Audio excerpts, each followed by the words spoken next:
Agora sim. Olá, bom dia, bom dia. Hoje é dia 29 de junho, então estamos no final do mês. Bom dia, turma 222, final do mês de junho, já iniciando então a nossa segunda etapa, né? Praticamente o nosso segundo semestre de aula. Hoje a gente vai falar sobre as independências, começamos a falar sobre as independências da América, essas independências que foram estimuladas, né, gurizada, por todo o processo de modificação do iluminismo que ocorreu, de modificação do pensamento iluminista, né, de reforma dos estados nacionais europeus, né? A gente teve a chegada da burguesia ao poder em várias nações e por isso então, desculpa, uma mudança de ótica, uma mudança de visão sobre o mundo, né? E essas ideias de independência, de autogestão, acabam, né, chegando através aí desses movimentos na América também, né? O maior exemplo disso é a independência dos Estados Unidos, que vai ser, então, o grande exemplo, né, do norte para todos os países latino-americanos, né, que vão começar a fazer sucessivas independências aí no, neste continente, né? Nesses continentes. Então, a gente vai começar vendo os Estados Unidos, né? Como é que ocorreu a independência americana, por quais motivos a independência americana, né, se desenvolveu naquele país, quais são as diferenças existentes no Estado americano em relação à condução da independência, né, as diferenças entre sul e norte. Hoje é muito importante que a gente consiga entender como é que funciona, como é que foi a independência americana, para tentar entender o que está acontecendo nos Estados Unidos hoje, né? Estados Unidos que detém o título de país mais, digamos assim, democrático do mundo, né? Os Estados Unidos que é o país a ser levado como exemplo e, sem dúvida alguma, o estado mais importante do mundo, né? O estado mais rico, né, do planeta. Por que ocorrem esses problemas ainda em relação ao negro, né, nos Estados Unidos? Né?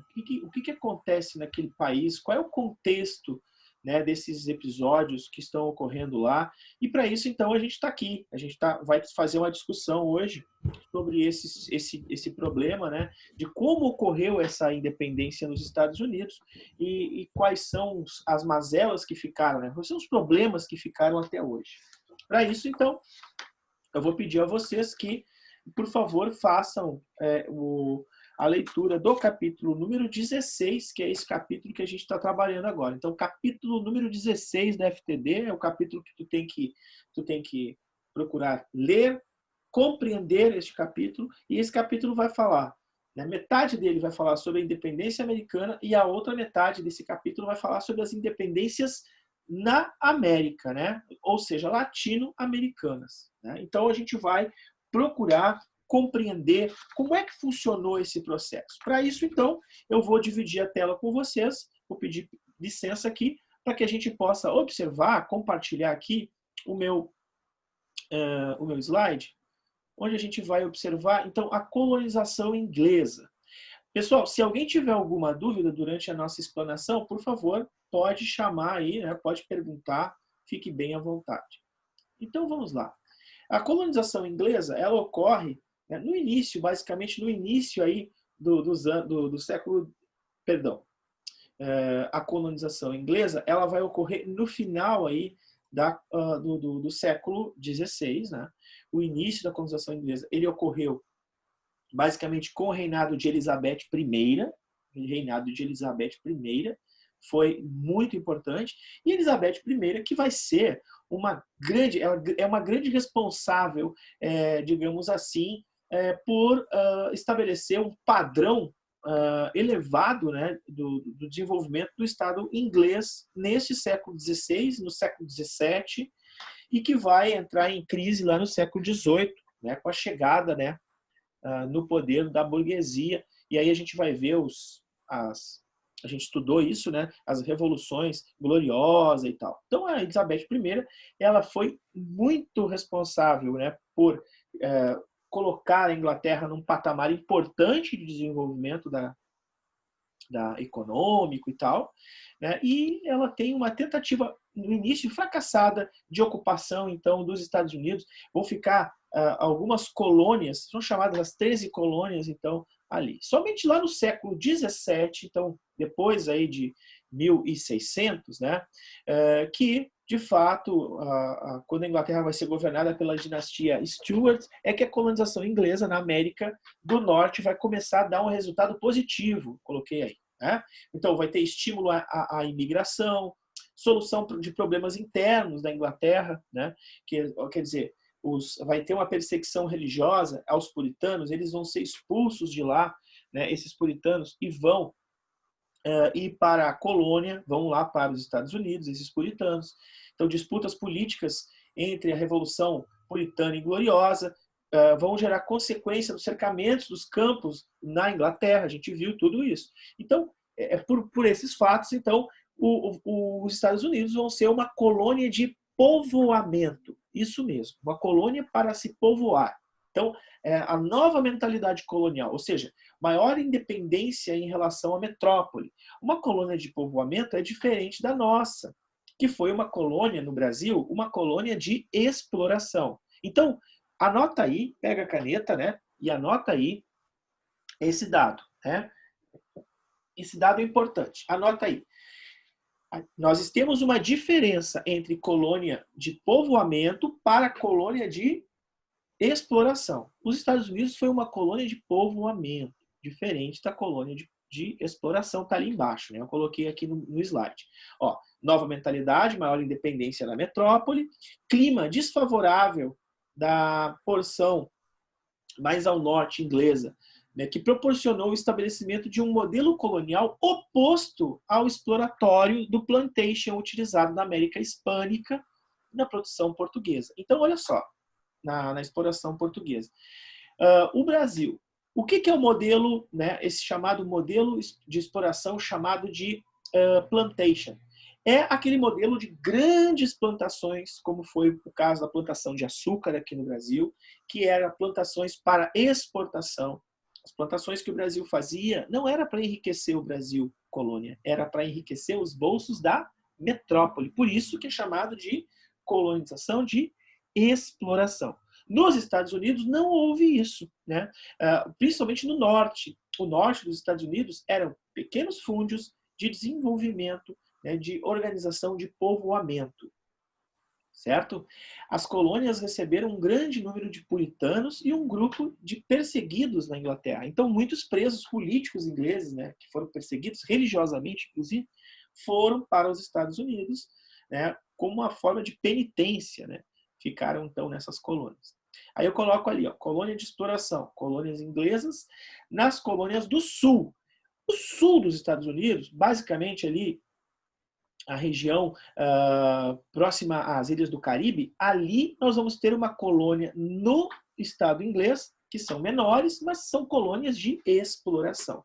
Tá? Então, nós vamos ter os dois tipos de povoamento e exploração nos Estados Unidos. Povoamento no norte e exploração no sul. A exploração é muito parecida com a colônia que nós temos aqui nas Américas. Colonização inglesa, então tá ali, ó. 3 áreas de colonização. Colônias do norte ou Nova Inglaterra, que são essas aqui, ó. Essa pontinha aqui dos Estados Unidos, né? Aqui já é o Golfo do México, ó. Aqui já é Cuba, né? Já estamos no Caribe, e essa parte só que vai ser colonizada pelos ingleses no Atlântico, ó. Então, essa região aqui, ó, vamos lá de cima, tá? Massachusetts, a região de Nova York, região da Nova Jersey, no estado da Pensilvânia. Então, essa região ainda existe. Isso aí foi o início. Isso são chamadas as 13 colônias, né? Então, colônias do norte, ou Nova Inglaterra, composta por Connecticut, né? Rhode Island, Massachusetts, New Hampshire. Então, são essas regiões do norte. Elas são de interesses reduzidos da metrópole, então a metrópole não tem muito interesse nelas, elas são de povoamento, muitos colonos puritanos e um sistema de pequenas e médias propriedades com agricultura diversa. Ou seja, muito diferente do Brasil. No Brasil, a gente não tinha pequenas propriedades, a gente tinha grandes latifúndios, lembram? A gente tinha o chamado sesmarias, né? A gente tinha a chamada divisão do hereditário lá, né? Das capitanias hereditárias. Lá nos Estados Unidos não vai ser assim. Vão ser, no norte, né? Minifúndios. Qual é a vantagem de um minifúndio? As pessoas produzem aquilo que elas vão comer. Né? Então, por exemplo, nós vamos ter lá criação de porcos, de galinha, né? Então nós vamos ter a produção de ovos, nada para exportação, tudo para consumo próprio. Então vai ser um desenvolvimento muito mais, digamos, humano, né? De povoamento mesmo nessa região. Tá? Sistema de pequenas e médias propriedades agrícolas diversificadas. Predomínio da mão de obra familiar.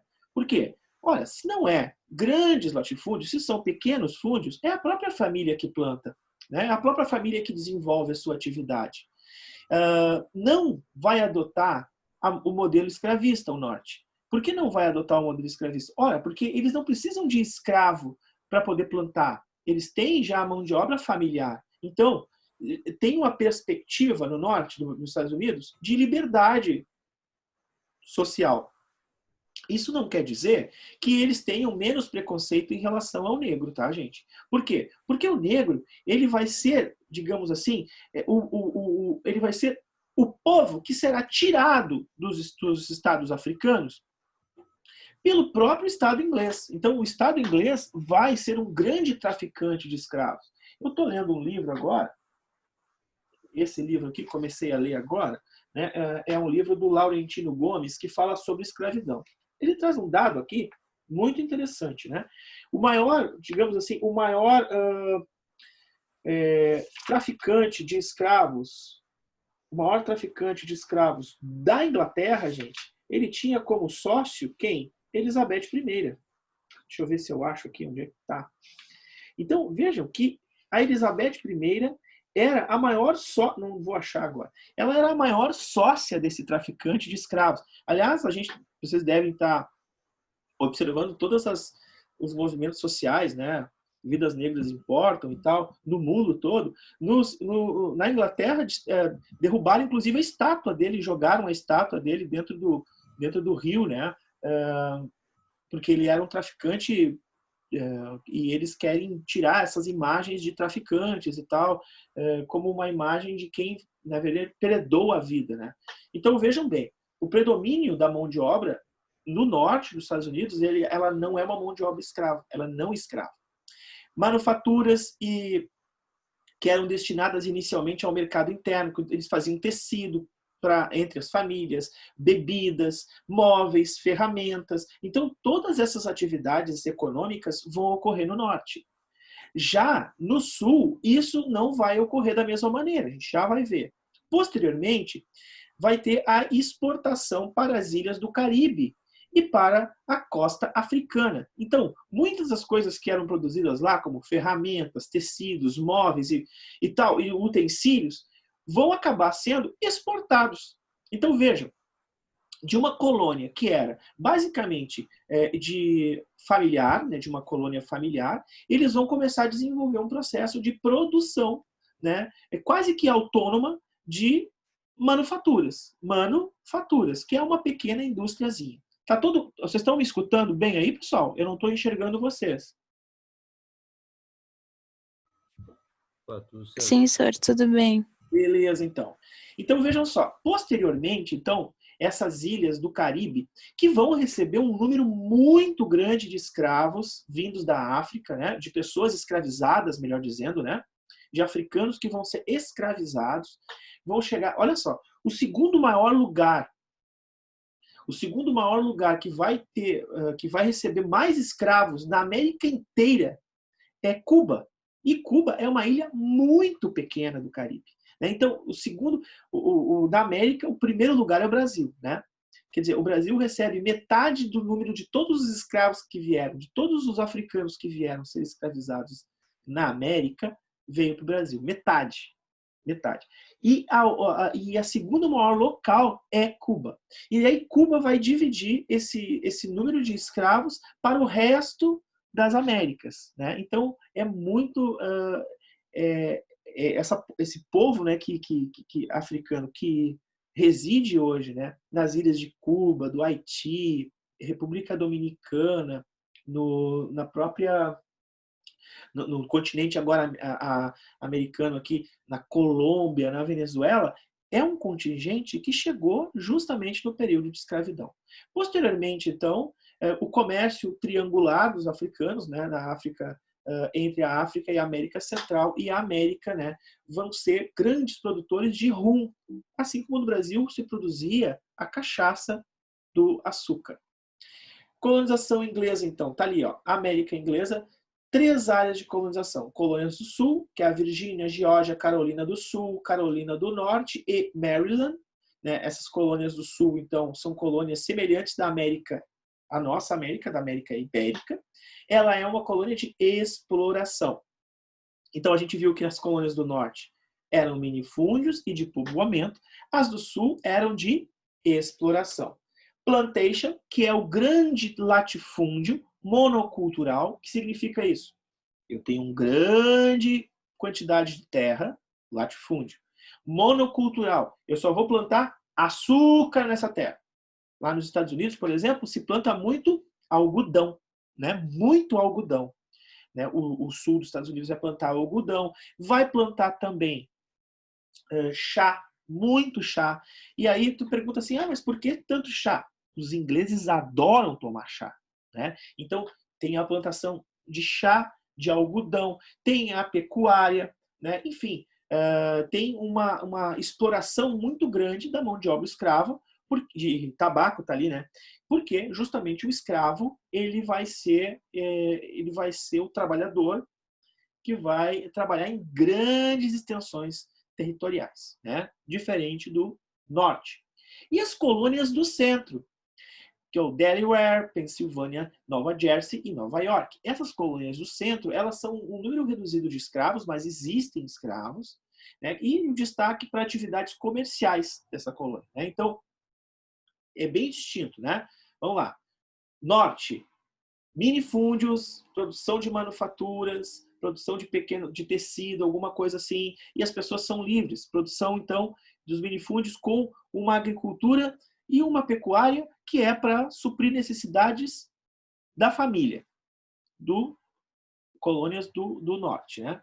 Colônias do sul, grandes extensões de terra, utilização da plantation, né? E o latifúndio monocultural com a mão de obra escravista. É uma colônia de exploração. Né?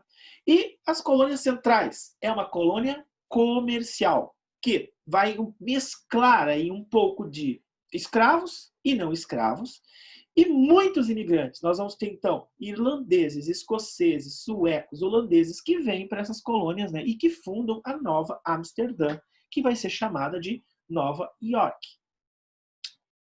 Tudo bem aí? Até aí tudo bem, pessoal? Colônias inglesas, colonização inglesa. A estrutura administrativa eram 13 colônias inglesas, cada colônia tinha um governador, escolhido então pelo rei da Inglaterra ou eleito local. Né? Também existiam assembleias compostas pela elite local e os debates livres eram estimulados, né, em oposição à metrópole. Por quê? Porque os Estados Unidos, de certa maneira, era muito mais livre do que o Brasil, né, como colônia. Né? Por quê? Porque ele tinha essa distinção de ter 3 tipos de colônia: colônia do norte, do centro e do sul.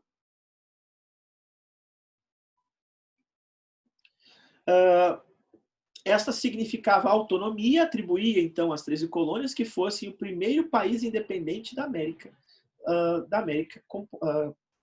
inteira. Né? Independente dos Estados, a independência dos Estados Unidos foi em 4 de julho de 1776. Ou seja, daqui uns dias a gente está aí, os americanos estão aí comemorando, né, a sua independência. 4 de julho, deixa eu ver que dia vai cair, 4 de julho, vai cair num sábado. Vai cair no sábado dessa semana aí, né? Então vejam bem, nessa semana que nós estamos, sábado será a independência americana naquele país. Foi feita em 1776. E a colonização inglesa, então, no Caribe, vai adotar um modelo de plantation, que é a grande plantação, extermínio das populações nativas, ou seja, vão chegar muitos escravos, né? Muitos africanos que vão ser escravizados, e vai ser uma grande exploração dessa mão de obra e vão matar, praticamente matam, exterminam, reduzem a população indígena que vai ser, né, a população que vai estar morando no Caribe, né, nos países, nas ilhas do Caribe. Essas populações indígenas, a maior parte delas era membro da dinastia Maia, por exemplo. Né? Então, o extermínio de populações nativas, que eram os aborígenes, que a gente vai chamar de índio, e a geração de exploração da mão de obra africana nos países do Caribe. Na colonização inglesa, então, vai ser assim. Os ingleses vão colonizar, né, vários, observe aí as fotos, né? Nós temos aqui o Haiti com colonização inglesa e também vai ter uma colonização francesa muito forte e na Jamaica também. Então, observada a atual conjuntura étnico e racial das populações caribenhas, compostas, na grande maioria, por afrodescendentes. Tá? Então, agora, eu não vou falar da colonização francesa, vou falar da colonização inglesa. Os ingleses, no século XVII, pessoal, aqui, no século XIX, né, eles vão começar a ascender. Aqui no livro de vocês, deixa eu só fechar aqui a transmissão. Eu vou falar, aqui no livro de vocês, nós temos até a página, tipo, a página número 11 ali, nós temos aí as revoltas ocorridas, né, neste meio, nesse processo aqui. São as revoltas dos colonos, a Guerra dos 7 Anos, né, nós temos a formação das 13 colônias, a diferença entre o Sul e o Norte, a questão dos impostos que são cobrados, né?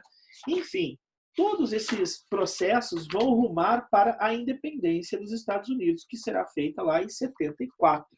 Né? Só que essa independência ela vai ser feita pelos colonos, uma forma de se libertar do Estado inglês, mas vai ter muito apoio, por exemplo, do Estado francês. O Estado francês vai apoiar muito os Estados Unidos para que os Estados Unidos se liberte, né, dos ingleses. Porém, essa liberdade ela vai gerar um problema. E que problema é esse? Vamos ver se vocês vão me apontar. Os Estados Unidos têm um modelo só para o Estado inteiro ou ele tem modelos diferentes de desenvolvimento e de formação no Estado? O que vocês acham?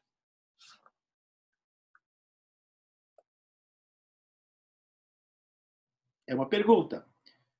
A independência dos Estados Unidos, que vai ser feita em 1774, ela é uma independência de um país que tem um modelo próprio de Estado, uma organização do Estado populacional, social, que é única, ou ele tem distinções?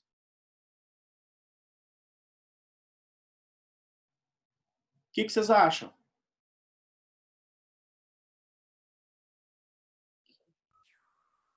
Enquanto vocês pensam, Um eu estou aqui. diferente do outro. 3 modelos diferentes. 3 modelos diferentes, né? Então, se nós temos 3 modelos diferentes, obviamente que nós vamos ter uma disputa, né, interna depois da Revolução de Independência para saber que modelo é esse que vai ser assumido pelo Estado americano.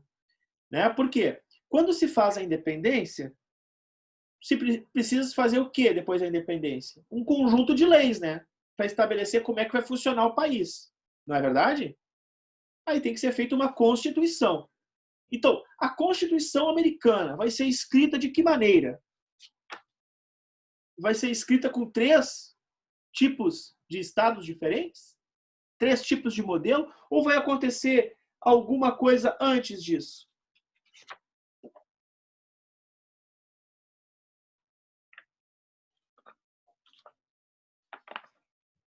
Nós vamos ter uma chamada guerra de independência para saber qual das 3 propostas de Estado é que nós vamos estabelecer nos Estados Unidos. Então, vocês têm que ficar bem ligados com isso, pessoal, porque isso é importantíssimo a gente entender. Né? O Sul, por exemplo, vai defender que os Estados Unidos façam a sua independência, mas permaneçam com a escravidão. O Norte vai querer o quê? Vai querer um modelo de livre, um modelo liberal, O modelo praticamente da Revolução Francesa, né, que visava o que? A liberdade econômica, a liberdade de ir e vir, né, a liberdade, a posse. Né? Quer dizer, o escravo tem posse de alguma coisa? O escravo tem direito a alguma coisa? Não, né? O escravo não tem direito nem à própria vida. Então, veja bem, a escravidão, para os nortistas, né, para os americanos do norte, ela era incompatível com a independência americana. Já o sul, que usava essa mão de obra africana, que usava por causa do plantation, por causa do desenvolvimento das grandes plantações, ele vai querer usar. E o centro? Bom, o centro, para o centro tanto faz. Porque o centro acabava sendo essa mescla, né? Ou ora um, ora outro. Então, nós vamos ter uma guerra aí de independência, uma guerra civil, a guerra civil americana, que vai ser muito importante porque ela vai ser definidora, ela vai definir, né, qual será o modelo utilizado pelos americanos, né, para estabelecer esse novo parâmetro, esse novo Estado americano. Então, é muito importante que tu faça a leitura. Olha o que eu estou dizendo. Faça a leitura do capítulo número 16 para entender qual a conjuntura dessa guerra. O que essa guerra proporcionou nos Estados Unidos? Porque, por exemplo, se a gente vê hoje os estados do Sul extremamente violentos com o povo negro até hoje, né? Porque esses acontecimentos todos, né, cruéis que estão ocorrendo nos Estados Unidos, né, com a ação da polícia, é ainda digamos assim, uma sequela deste momento de desenvolvimento, né, de ruptura, perdão, do Estado, da formação do Estado americano, que não ficou bem arrumado, né? E diferente, por exemplo, do Brasil, o Estado americano recebeu muito menos africanos, né, como escravizados do que o Brasil. O Estado americano, hoje, são 13%, 13% da população americana é a população afrodescendente. Aqui no Brasil, são 57% da população é afrodescendente. Então, quer dizer, nós temos mais da metade da população brasileira, né, afrodescendente, negra, enquanto os Estados Unidos tem só 13%. Eu pergunto para vocês acham que nós temos um preconceito aqui racial como eles têm lá? O que vocês acham?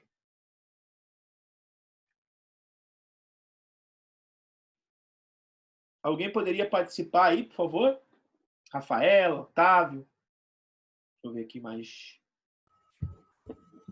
Rafaele, Raíssa, Virginie, Júlia, Jéssica, Guilherme, Fernanda, Eduardo, Eduarda, Duda. Tem preconceito aqui, mas não como lá. O preconceito aqui não é como o de lá. Alguém concorda aí com o João? Tem aqui, mas não é como lá. Lá é mais forte. E por que isso ocorre aqui? Então aqui quer dizer que nós não temos preconceito. Não. Tem aqui, só que lá é mais forte. Quem queria falar aí? Como o João disse, a gente tem preconceito aqui, só que lá é mais forte. Uhum. Mas como é que ocorre aqui, por exemplo? O que vocês acham?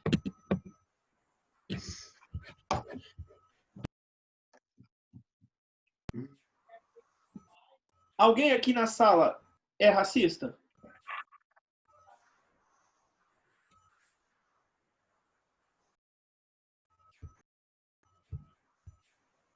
Alguém aqui na sala já foi racista? Eu já fui. Eu já fui racista. O primeiro passo para a gente ver se um país é ou não, se uma sociedade é ou não racista, é ver assim, onde é que ocorre o racismo, né? Então, por exemplo, eu já fiz piada com a questão do negro, por exemplo.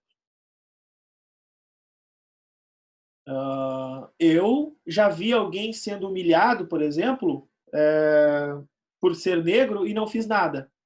Fiquei quieto. Eu já presenciei piadinhas, né? Mesmo depois tentando me policiar para não ser racista, e não fiz nada para repreender essas piadas em relação ao negro. Assim também acontece em relação, e aconteceu em relação a, por exemplo, a questão de gênero, né? A gays. Ontem foi o dia internacional, né, do LGBT+, né? Então, provavelmente vocês já devem ter ouvido alguém brincar com relação a isso, né? Alguém tirar sarro em relação o seu posicionamento sexual, né? Então, eu reconheço, eu já fui, né?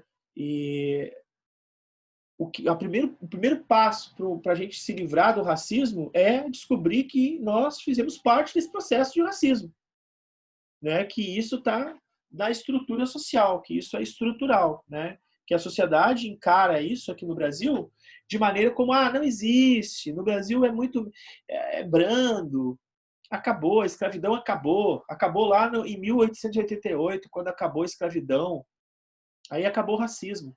Isso é uma grande mentira, né? Porque o racismo ele se perpetua, né? Ele tá no meio de nós, né? Ele está no meio das nossas relações, das relações de poder, né? É só a gente olhar para ver quem é que está ocupando os cargos de poder no país, né? Tanto o poder público quanto o poder privado. Vamos olhar para ver quem é que está no poder privado, quem é o dono da farmácia, quem é o dono do restaurante, né? Quem é o atendente do restaurante, quem é o dono do hotel, quem é o atendente do hotel, quem é o dono do estádio de futebol, quem é o jogador de futebol, né? Então, se a gente conseguir observar quem é o protagonista da novela, quem é o ator da novela, né? Quem é o figurante da novela, se a gente conseguir observar que num país que mais da metade da população é africana e que esse pedaço menor dos cidadãos brasileiros ocupam os melhores espaços de decisão do país, né? Tipo na nossa sala de aula, nós somos uma escola, nós somos um colégio privado. Quantos alunos negros nós temos em sala de aula? Melhor, quantos professores negros nós temos? Quantos professores negros nós temos?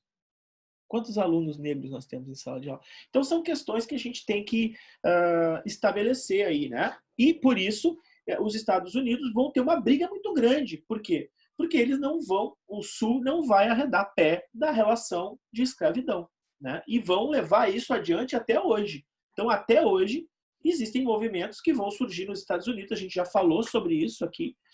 Falamos sobre o movimento da Ku Klux Klan, né? Ou não falamos? Acho que falamos, né? E que são movimentos de extrema direita e são movimentos movimentos racistas, né? Movimentos que vão perseguir os negros americanos. E os Estados Unidos vai ter uma política de segregação. O que é isso? Vai dividir. Então anote aí, segregação é dividir. Nós vamos ter lá uma política, escolas para brancos, clubes para brancos, vamos ter políticas para brancos e políticas para negros, né? E espaços para negros. Escolas para negros, quando tiver escola. Transporte para negros, quando tiver transporte. Então, bairros para negros. Então, essa segregação, essa divisão, no Brasil, isso não ocorre de maneira formal. Ocorre de maneira tipo, não existe. Quer ver uma coisa? Um bairro que era aqui no centro da cidade de Porto Alegre, muito próximo aí do colégio de vocês, chamado Cidade Baixa. Esse bairro, Cidade Baixa, era um bairro basicamente de ex-escravos, de pessoas negras. Ele vai ser trocado, ele vai ser tirado por volta aí de 1930 da Cidade Baixa. Então, todos os moradores do Bonfim, da Cidade Baixa, que eram afrodescendentes, vão ser colocados num bairro novo da cidade. Adivinha que bairro é esse? Todos os negros vão ser tirados da Cidade Baixa e do Bonfim e vão ser colocados num bairro novo na cidade de Porto Alegre. Adivinha o nome do bairro? Restinga. Todos os negros vão ser levados para Restinga. E eu pergunto para vocês, a Restinga é perto ou longe? É longe. É longe pra caramba. Então vejam bem, isso não foi por acaso, isso foi de propósito. Porque isso é uma política de segregação também, né? Bom, a nossa aula vai ficando por aqui hoje. Eu queria que vocês então fizessem a leitura introdutória desse capítulo número 16, tá? E na aula que vem a gente vai falar sobre o processo de independência americana e todo o desenvolvimento que vai se dar através da Guerra Civil. Alguma pergunta? Então Não, senhor, tudo bem. Então tenham todos uma boa semana e a gente se vê por aí. Certo? Um beijão. Obrigado pela participação de todos. Uma boa semana e um retorno para todo mundo. Tchau. Tchau, senhor. Tchau. Até a próxima. Falou, um abraço.